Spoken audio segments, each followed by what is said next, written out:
Продолжуваме или започнуваме со утринската тема, продолжуваме со утринската на Тилма. За сите оние кои што и ова утро сте со нас, е една убава вест, одлична информација, меѓу другото убава тема за сите кои што го сакаат планинарењето како такво, но и пешачењето по планинарските патеки. За оние поискусните, веројатно веќе ова е познато и можеби и стигна веста дека и Македонија станува дел од светската мапа на планинарски патеки, но за сите оние кои што се рекреативци, кои што сакаат малку повеќе да се запознаат со ова и за сите нас, како жители на оваа држава, особено она кое што е важно за оние кои што доаѓаат унадвор и она по кое што сме атрактивни, се разбира се овие предели, овие природни убавини кои што ги имаме, на кои што ете и од страна или од надвор странските туристи ни завидуваат.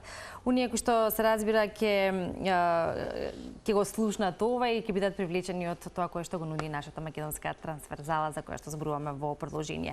Нашата тема ја насловивме токму така и тоа што е мега предизвик, едно мега доживување, а исто така и на кој начин и како станува дел од светската мапа. Во продолжение ќе зборуваме со нашиот денешен гостин кој што веројатно има доста работи да ни сподели на оваа тема. Токму така и со неговото богато искуство е соодветен за оваа тема. Го поздравуваме Андреј Хочевар, кој што инаку е председател на Асоциацијата Македонска бесконечна трансферзала. Добро утро. Добро утро. Добро утро на гледачите. Да, добро ве најдов. Имаме можност навистина да позборуваме со оглед на тоа што пред неколку дена пристигна информацијата дека Македонија станува дел од оваа светска мапа на планинарски патеки. Веројатно тоа е процес на кој што и работите и еве ние ќе објасниме и за оние кои што и помалку знаат како изгледа нашата македонска трансферзала, колкава должина, ширина, е сите тоа што е важно да се спомене, но акцентот на почетокот би го ставиле малку по едукативно да речеме или информативно за тоа како човек кој што е искусен во пешачењето на планинарски патеки, така, не е планинарење, туку е пешачење. Ќе го кажете вашето искуство, нели, кој што сте го доживеале во светот и значењето на тоа што значи пешачењето по планинарски патеки и што значи нашата македонска трансферзала. Да направиме една, па да речеме, паралела. Паралела. Ајде, прво ќе почнеме со нашата планинарска патека, значи нашата трансферзала, значи името е Македонска бесконечна трансферзала, има уметничко име едносебно додадено Самијана за полесно препознавање. Да, Самијана, така. Да, значи за полесно препознавање, меѓутоа целото име е Македонска бесконечна трансферзала. Ќе ви објаснам и зашто е тоа бесконечна. Да, бесконечни знакот го имате што е карактеристично на бесконечност и видете, трансферзалата е патека долга 2070 км, значи таа е планинарска патека која ги опфаќа колку што можеше најголемиот дел од природните убавини и некои историски локалитети низ Македонија. Се состои од целата должина, како што викам, 2070 км. Имаме се уште во процес на изработка, меѓутоа може да се смени 10 до 20 км, плюс минус, меѓутоа се вртиме околу таа бројка. Се состои од 13 секции, значи 7 во источното крило и 6 во западното крило. Источното крило е веќе целосно трасирано и е со должина од 1166 км. Додека западното крило се уште работиме на него и има можеби да се смени малце, меѓутоа ќе биде околу 900 км. Убавината е во тоа и што имаме, како што реков, 13 секции и секоја од овие секции е уствари посебна трансферзала. Значи ние добиваме со една наша голема мега трансферзала, добиваме 13 други трансферзали, секој со себе е различна, значи не се слични по, нели, имаме некои што се на високи предели, некои на пониски, некои поред историски локалитети, некои сосема на друг крај од државата и така. Така да се работи за стварно една голема трансферзала што досега и недостасува на Македонија и со која што веруваме дека ќе биде интересна за сите оние планинари што се на долги патеки, еве да ги наречам трансферзалци, кои што во последно време во светот станува по тренд, значи и како што се развива светот, тоа ќе биде све побарана, да кажам, не е професија, меѓутоа не е ни хоби. Значи, бидејќи човекот све повеќе бара да избега од секојдневен стрес, секојдневни, значи технологијата го прави стресот и луѓето бараат да излезат во природа кај што ќе уживаат малце во природата, а Македонија точно така има што да понуди баш на тоа поле, што за жал до сега е неискористено. Како не, ние често пати знаеме да кажеме дека навистина имаме многу природни убавини, кои што треба да бидат видени не само од домашните луѓе, туку особено и од странците. Веројатно ова ќе биде и убав момент за развој на туризмот, но покрај тоа, што ова значи за Македонија да биде дел од светската мапа? Што значи тоа генерално за нашата земја? Така. Кога збориме за светската мапа, видите, сите знаеме, имаме мапи, нели, Google мапи, Apple мапи, Bing мапи и така натаму. Сите овие мапи ги имаат, например, оние патишта што се движиме, локалните патишта, автопатиштата ги имаме. Кога, например, во возилото имаме навигација, нели, може да ни помогне кај да се движим. И сега постои OpenStreetMap се вика, која ще е повеќе насочена кон овие надворешни активности, да ги има податоците за тие надворешни активности, дали е планинарење, дали е велосипедизам, например, и така натаму. И ставање на оваа мапа значи исто како што патиштата ги имаме на класичните мапи, на OpenStreetMap која што е насочена кон овие надворешни активности, ја ставаме баш оние патеките што се од трансверзалата, заедно со сите други податоци што треба да ги има на тие патеки. Ние сме моментално стигнати до 4-та секција, значи сепак е тоа еден процес, технички дел што бара малце повеќе работа, има некои правила што треба да се следат, така да не е толку едноставно, не е едноставно, меѓутоа пред се за да ги ставите на мапата треба да имате нели на терен нешто нешто издржано. Меѓутоа се ги ставаме на мапата и што се случува? Оваа мапа е 90% да речеме од апликациите што ги користат планинарите ни светот, значи они користат претежно апликации. Во моментот кога ставаме на мапата, автоматски ги добиваат, оние имаат веќе на својата апликација. Значи веќе имаат мапата, не е како пред 20 на години да треба да дојдете у Македонија и да купите нели топографска карта, сега тоа сето го имате во истиот момент кога ние ќе го ставиме на мапата. А тоа е круцијално, да кажам, за сите оние потенцијални странски туристи. Тие не доаѓаат, видите, не доаѓаат тука и наеднаш, ајде сега има патеки ќе тргнеме. Они планираат, тоа го планираат со месеци однапред и убаво да имаат, да видат за што се работи, да видат мапата, како изгледа тоа, за да се спремат, да се подготват, да направат план. Тоа е многу битно, бидејќи ако го немаат тоа на мапа, они и ако ги немаат информации, не можат ни да планираат. Подготвеноста е особено важна кога зборуваме за поминување или пешачење по македонска трансверзала или по било која трансверзала. Од тука зборуваме за искусни, како рековте, трансверзалци, кој е тоа соодветен термин. Во смисла на тоа да покрај тоа што ќе бидат подготвени каде одат, колкава е должината, колкава е ширината, колку време треба нели плюс минус повеќе или помалку за да се помине сето тоа, сите тие информации треба да бидат достапни. За нашата македонска бесконечна нели трансверзала има информации дека потребни се од 60 до 90 дена. Овие видеа и фотографии кои што ги имаме, кои што нашите гледачи ги гледаат како инсирите, забележуваме дека има и шаторчиња. Сега бидејќи станува збор за неполни 3 месеци или од 2 до 3 месеци, зависно веројатно од подготвеноста. На кој начин и како сето тоа се реализира ако зборуваме за преноќувања, за сите други услови и потреби кои што? Па видете, не значи дека некој, ако имаме ние понуда за 3-месечно планинарење, за комплетна трансверзала, не значи дека тие што ќе дојдат да би оделе низ целата трансверзала. Зависно од периодот во годината, дури поголемиот број одбираат, бидејќи се работи за 3 месеци, не е малце да одвои некои 3 месеци, нели, од други обврски, од било што. Животот, така да, многу од нив би доаѓале по секции, например. Можеме една година да се помине, 1-2 секции, следната година други секции и така да не значи дека меѓутоа ќе има и такви кои што сакаат во еден здив да се помине целото тоа. Меѓутоа ние треба да имаме понуда и за оние кратки што се за неколку дена, па оние што се 2-3 недели и до оние што се за неколку месеци. Да, зависно од темпото кој би го имале, се движи меѓу 60 и 90 дена од прилика да се помине целото. Сега има да кажеме од тие што идат на трансверзалците, трансверзални планинари, има 3 типа.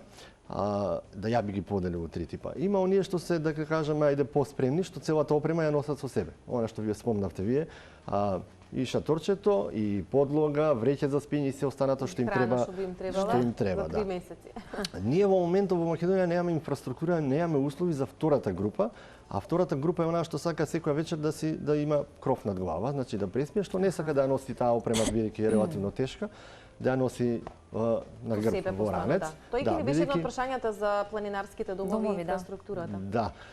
Значи, они не сакаат кров над глава. Значи, ние немаме понуда во моментов за таа група и има уште една трета група што сакаат и планинарски водич со нив за една сигурност. И сега, нас со овој проект, да, ситуацијата со планинарските домови не е таква каква што не е. Имаме само неколку планинарски домови што функционираат.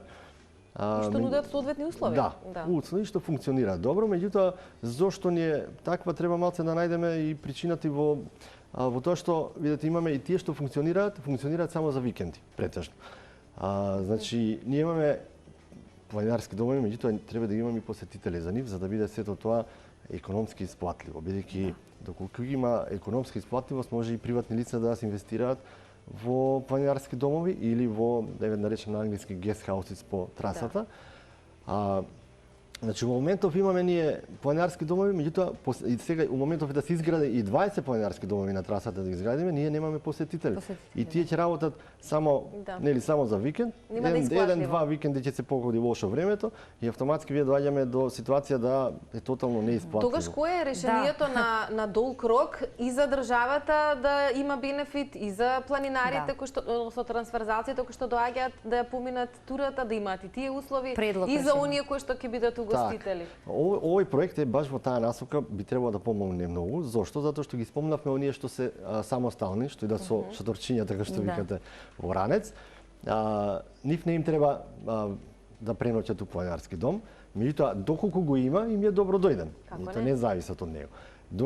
Ако добиеме ние да ги привлечеме, прво ни е целта овој тип на планинари, ако ги добиеме да ги привлечеме, да добиеме една критична маса на патеката, веќе ќе може да се планинарските доми да почнат да работат или да се изградат или некој да понуди преноќиште или било како. Значи веќе доаѓаме кога ќе имаме тие некои основни услови при планинарски домови, веќе доаѓаме до втората група планинари кои што си бараат планинарски домови. Значи, ние прво имаме една група што ќе помогнат да се издигнат тие планинарски домови, а потоа втората група кои ќе ги наполнат.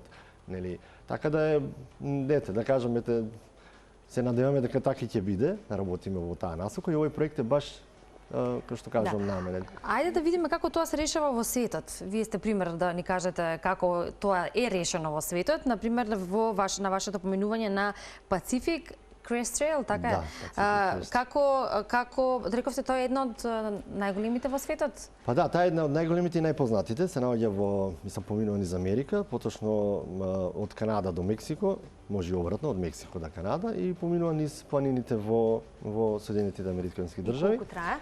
Е доста слична со нашата.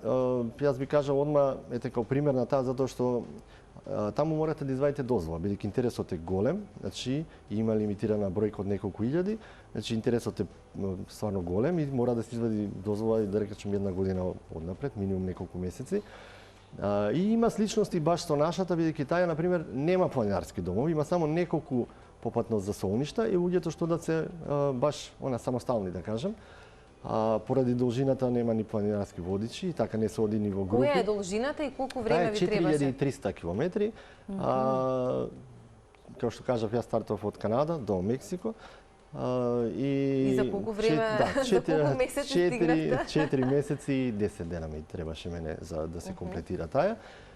Нешто слично ќе биде и македонската, значи, така да и зашто можеме од тие искуства да пренесеме тука како позитивен момент, затоа што велите овде се чека со месеци за да можете да ја искусите, а кај нас работава е бараме туристи, поголем број на луѓе за да можеме да ги изградиме останатите параметри.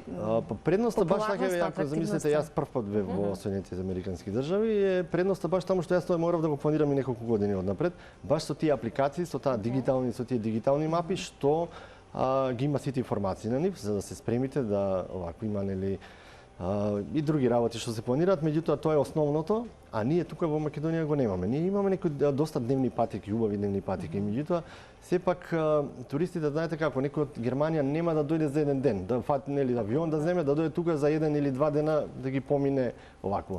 Доаѓаат на повеќе дена, за на повеќе дена мораме да имаме понуда за тие што сакаат повеќе дена. Сега не е само Пацифик Крест Трейл еден тип на планинарска патека, ги има многу трансверзали, имаме некои во Европа. Сте искусиле други во Па да, помали. Оваа беше само, да кажем, една од поголемите и е малце и слична со и мојата идеја уствари за македонската бесконечна трансверзала почна од таму кога се запознав со Пацифик Крест Трейл, така да од таму почна и се јас викам зашто во Македонија нема вакво нешто. Мислам ги има сите услови, а немаме такво нешто. За жал, така да потенцијалот е голем и треба да го искористиме. Зошто бесконечна? Тоа само мислам дека не го Па вака видите, мисли има вистинско значење тоа бесконечно. Знаете како имаме една централна точка во село Капиново во општина Чашка. Од каде што се спојуваат, нели, кога ќе видите на мапата, таа стварно личи прво на знакот на бесконечност, нели? И во таа една централна точка се спојуваат сите тие краци што доаѓаат. И се покрај тоа што личи на знакот на бесконечност, поентата е тоа што вие ќе тргнете од таа една централна точка во една насока може да тргнете. Кога ќе се вратите на точката веќе поминало минимум 1,5 до 2 месеци, значи се сменило годишното време. Поминувате другата и веќе уште повеќе се сменило. И сега видите кога се враќате на таа поидовна точка, веќе имате сосема друго годишно време. Ако продолжите по истата патека, се осеќате као сосема ново искуство имате. Мислам, знаете колку има разлика, пример во една листопадна шума на пролет и на есен. Така да сосема ново искуство. Од друга страна може да тргнете во обратна насока, значи патеката да видите од сосема друг агол. Други се пейзажите што ги гледате од обратна насока, така да имате повторно ново искуство. Така да може на еден начин да кажам фигуративно да се движите бесконечно за да не ви досади да не се заморите од тоа. Така и сме имале различни теми кога зборуваме за популарноста, односно за привлекувањето на туристите или за тоа што би имало позитивен ефект за туризмот кај нас, особено за руралниот туризам и несомнено е дека оваа македонска бесконечна трансверзала би придонела апсолутно многу за тоа.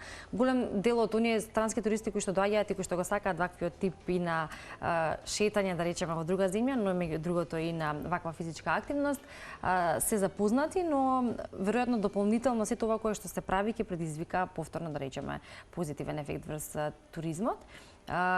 Но дали само во тој сектор или и некој друг сектор исто така ќе има бенефит, да речеме, од македонската трансверзала? Па секако најголем бенефит има руралниот туризам. Сега видите, јас руралниот туризам го подразбирам како туризам што треба да им помогне на руралните општини, нели, и на локалното население. Сега ја за да дојдем до поентата, да кажам само на пример, има ние проекти, што ги правиме убави проекти во делот на руралниот туризам. Меѓутоа ја гледам една мана на тие. На пример, ајде да кажам да земам во некое село, на пример, имаме формира некоја атракција, пример јавање на коњи. И сега имаме туристи, на пример, од Скопје, кои што некој ги носи таму и ги враќа. Меѓутоа, што се случува? Организаторот е од Скопје, превозникот е од Скопје, водичот е од Скопје, сместени се во Скопје, они идат дента таму и се враќаат.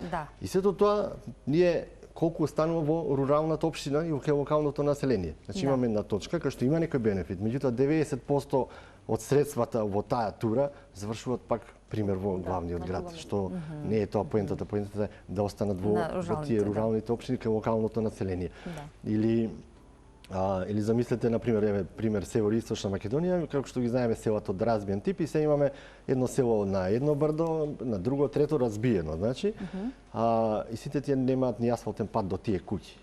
Тие луѓе што живеат во тие мали заедници што се расторкани, ние не можат никако да направат една понуда, нешто да има таму, мислам да биде посетено, затоа што едноставно комбето не може да стигне до таму, до тие. Значи, и сега имаме во малце поголемите заедници рурални, имаме нешто, меѓутоа во тие најруралните предели не можеме да со овие стандардните проекти. И тука влегува ова нашиот проект, каде што планинарите доаѓаат у Скопје, да кажам, со превоз почнуваат до патеката, меѓутоа и они тргнуваат по патеката и одат баш низ овие најрурални средини, претежно. Им треба храна да се снабдат, а храната обично има, нели, не баш у овие селцата малечки, меѓутоа мал првото блиско градче. Треба некој да го превезе до таму и да го врати. Му треба транспорт тука. Преноќишта што збораме, ресторани по трасата, значи сите услуги, некој што... Тоа е една голема организација. Не, зборам сите тие услуги, он мора да ги најде попат. Му него му требаат кој оди. Значи сето тоа е тие потрепштини што ги има на планинар, ги зима ни селата. Само да кажам, неговите средства 90% ќе завршат во руралниот туризам кај локалното население, нема да завршат во главниот Но и град. за тоа треба стратегија, како и на кој начин би завршиле таму, а не така како што е до сега, така? Така, значи он ги троши, видите, средствата што ги носи планинарот со него, ги троши баш во руралните области кај локалното население. И затоа е овој проект во однос на руралниот туризам, мислам дека нема подобро нешто. Точно, но фалат и претпоставувам сите оние кои што би сакале да отворат и ресторани, и преноќувалиште и се останато што им е потребно на трансферзалците, тоа треба да функционира со бројни луѓе, за да има нели некаков бенефит и претпоставам дека тоа е еден од клучните проблеми со кои што се соочувате, како да се привлечат што поголем број на луѓе. Кои се најчистите туристи, Андреј, кои што доаѓаат или трансферзалци? И кој дел од рутата е можеби атрактивен за нив, затоа што велите или не секој ја одбира целата со оглед на должината и тешкотијата, односно искуството кое што е потребно, но кој е најинтересниот, можеби дел, најатрактивниот и дел кој што можеби вие го препорачувате, па макар и за оние кои што не се толку физички спремни за целата, но имаат искуство да поминат одреден дел? Па една од главните предности на нашата трансферзала е, да кажам, диверзитетот. Значи, баш на диверзитетот во секоја смисла. Ајде почнувајќи од она што имаме, се движи низ предели што се во пониска надморска висина и на предели што се во на повисока надморска висина. Тука е предноста тоа што имаме прво понуда со трансферзалата, добиваме за разлика од некои други трансферзали, добиваме понуда за цела година. Значи ние може да имаме гости и во март и во ноември. Не е само, имаме предели од Македонија во повисоките предели што не можете пред јули, не смеете, мислам не е ни пожелно, не можете да што сега да стапите таму и тие предели ни се за јули, август, септември резервирани. Меѓутоа со трансферзалата добиваме предели кај што имаме понуда и од март до ноември, што е многу важно. Сега диверзитетот од друга страна имаме различно, значи имаме листопадни шуми, имаме зимзелени шуми, имаме сртови, имаме врвови и имаме историски културолошки локалитети, имаме водопади, значи сите секции се различни. Баш тоа е една од главните предности на нашата трансферзала во однос на некои други, што имаме голем диверзитет. И сега имаме не сите овие трансферзални планинари сакаат прво да разјасниме луѓето, мислат дека они сакаат само врвови. Не е точно, не е дека они бараат точно да бидат врвови. Сакаат некои врвови, меѓутоа има други што сакаат само историски локалитети. Само како пример ќе спомнам, моментално има една Ocean Way што се вика во Турција, трансферзала со должина од 500 км, кај што моментално стварно е гужва, значи толку многу луѓе ја посетуваат и таа не надминува, значи многу ретко надминува над 1000 метри. Надминува, меѓутоа претежно се движи до 1000 метри надморска височина, меѓутоа има еден куп историски локалитети, од Фетија до Анталија, и кај што стварно луѓето се моментално се тепаат, речем за таа да отидат. Така да не дека сите бараат врвови. Има и такви што им се преферираат, меѓутоа знаете како има на пример околу Мон Блан има една трансферзала од 10 дена што се оди Тур де Мон Блан и каде што е исклучиво врвови, исклучиво прекрасни предели. Значи тоа се најубавите речем предели околу Алпите, меѓутоа после 10 дена одење веќе окото човечко толку се заситува, сака промена малце, не дури у најубавиот предел, ако е монотоно веќе станува, ќе го искусите сакате промена, да, нешто ново. А ние кај нас точно имаме промена. Значи, како што кажав, денеска у листопадна шума, утре на зимзелена, на врв и така натаму. А кој е највисокиот момент на нашата трансферзала? Страничната точка, највисока странична, е секако Кораб од 2764 метри, меѓутоа имаме и она што да се навратам на тоа дека имаме и ниски предели. Еве на пример ќе го кажам што некои луѓе се баш беа скептични околу тој предел меѓу североистокот на североисточната граница планината Козија, додека се преиде до планината Јакупица во општина Чашка, немаме ни еден врв, да речеме, над 1000 метри. Меѓутоа, што имаме тука? Имаме, кога ќе тргнете од север, кон југ, прво проаѓате Кокино, проаѓате Карпински манаси, проаѓате Куклице, проаѓате Големо Куклице, има археолошки локалитет градиште, има Цоцев камен, има Конјуг, има еден куп манастири и има неколку напуштени села што се со старомакедонска специфична архитектура за тие предели, така да навистина има што да се види, да биде интересно за странците. И така да имаме понуда, таа секција сепак и сите секции ни се над 100 км. Некои планинари ќе дојдат, можеби на таа секција ќе преферираат. Некои ќе преферираат секција на Шарпланина, некои на Пелистер, ме разбирате кај што има подлабоки шуми. Имаат избор според тоа што значи имаме понуда за сите. Така да, а оно што ќе тргне на подолго не му е досадно, затоа што и странците верувате бараат овакви археолошките локалитети им се најатрактивни. Што е оно што асоциацијата го прави за промоција на македонската трансферзала? Што ви е во план и во насока на нови проекти кои што го споминавме? Се разбира дека тоа е еден процес за кој што и очигледно треба време, и ако зборуваме за сите услови за да биде подобно за туристите кои што доаѓаат и за оние кои што не има проблем да се носат времето со себе, и за оние кои што сакаат да имаат каде да пренаќат и другите услови. И за промоцијата како таква, вие ја споминавте Турција, ги споминавме САД и Мексико, нели, за најголемата трансферзала, нешто кое што е доволно испромовирано и од тука и големата посетеност на оние кои што се заинтересирани. Промоцијата е еден составен важен дел. Да, промоцијата е малку важна и од самите планинари. Значи, оние што ќе дојдат, да речеме, меѓу првите, треба да имаат добар впечаток. Значи, тоа е најголемата промоција, е самите они што ќе кажат. Затоа ние работиме напорно, асоциацијата работи напорно да имаме квалитетна трансферзала, не да имаме било што. Значи, лесно е видите да направите една трансферзала за 3 дена, седнете на мапа, по сите селски патишта и имаме трансферзала. Меѓутоа, тоа ако некој сака само да заврши работа и ова. Меѓутоа, ние пазиме секоја една точка, се например некој водопад, некоја во Источна Македонија имаме остатоци од ајде да кажам, од времето од пред 100 години. Тоа да биде истакнато тоа дека се да поминува трасата таму. Тука е битно да првите впечатоци бидат позитивни. Значи тоа ќе биде џабе било каква реклама, сме имале проекти да не ги набројуваме и одржавава, проба да се формираат некои си трансферзали, меѓутоа сето тоа го нема денес. Така да најбитно е оние што вистински што ќе дојдат, што ќе кажат. Ако тие немаат добар впечаток, ништо не правиме. Тие всушност го пренесуваат искуството на оние на кои што има најпотребно, во смисла тие идните има форуми, има Facebook, има групи кај што они после го пренесуваат своето искуство, кај што и ние се во моментов учествуваме малце и нели не сме се впуштени толку во промоција, бидејќи се уште работиме, како што кажав, се уште има предели што не ни се довршени, се уште на пример има доста работа, значи има моментално не ни се преведени, имаме само 2 секции преведени на англиски, она што се точките од интерес. А и тоа е клучен момент. Да, и тоа се работи, значи ние работиме на случајот и тоа е процес што трае со години. Значи не можеме ние за една година да донесеме 1000, следната година 1000 планинари тука. Меѓутоа, а имате ли бројка од минатава година, например, колку во просек? Не, во минатата година имавме само што се вика, само што ја објавивме. Имавме многу мал интерес, имаше некој од Франција, и имаше уште некој од Шведска, меѓутоа нема, тоа беше зачетоци, немавме ни страната преведено на англиски, бидејќи не сакаме ние да ги навлечеме да дојдат тука, а да не сме спремни на терен. Значи мора теренски да бидеме спремни, да бидат спремни. Дали и од домашните туристи имате некоја бројка, колку има интерес генерално за трансферзалата и за тие предели? Трансферзално планинарење во Македонија не е популарно, морам да кажам. Меѓутоа станува, имаме дечки што прават трансферзали, меѓутоа дефинитивно не е популарно, што не значи дека тоа ќе се смени, бидејќи како што кажа во светот тоа е се популарно хоби, да го наречам. Меѓутоа кај домашните потешко се впуштаат и на домашна трансферзала, затоа што ќе тргнат, меѓутоа лесно им да се вратат дома. Ме разбирате вечерта, ајде со дома утре ден там пак можеме да тргнеме.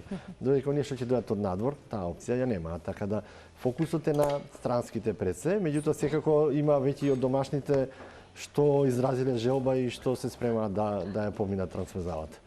Така е. И кога зборуваме за она кое што е наш повод за денешната тема или за вашето гостување е дека Македонија станува дел од светската мапа на планинарски патеки, но и тоа е исто така процес, нели? И кога се договаравме за гостувањето, рековте дека ова е само почетно или старт, што можеме да кажеме како информација.